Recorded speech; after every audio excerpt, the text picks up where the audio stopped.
First of all, I think the Olympics are disgusting because that lady should be getting paid millions of dollars.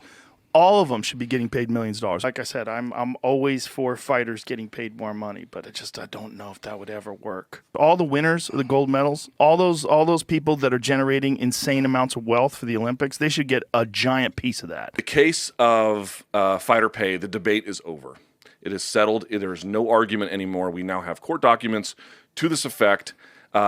They get paid roughly 18 to 20% by the UFC year over year as a more or less fixed position. They're responsible for the reason why people are watching the Olympics. Right. No one is watching the Olympics because it's the Olympics. They're watching the Olympics because you see the best athletes on the world. And he was like, he was asking for Deontay Wilder money. Yeah, he should. I agree, but there's no crowds.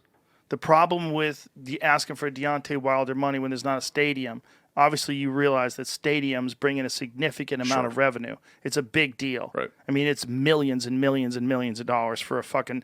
If you're John Jones, you sell out the T-Mobile Arena, that is a fuckload of money. Yeah, but John doesn't see a cut of that. He doesn't see a cut of that, but it makes sense that they pay him more because of that. So here's what I would be sympathetic to the argument if the problem was the song was the same pre-pandemic as it was during the pandemic. Right? Yeah. You see the best athletes who have gone through all these competitions and reached this insane pinnacle of their skill development, right? Do you factor in all that overhead? Do you factor in all the employees? Do you factor in the machine that's behind the UFC that doesn't exist in boxing? Right. And they're getting nothing. They're getting zero. And the whole world's watching. But it also, the UFC has to be profitable.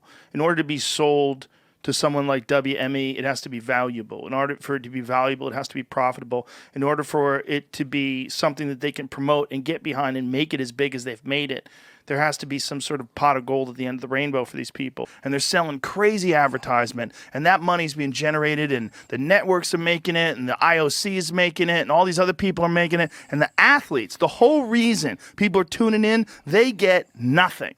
If you're a fighter, do you get half of the UFC's money from ESPN? Do you get, what kind of cut do you get from pay-per-view? And how much leverage do you have to negotiate that?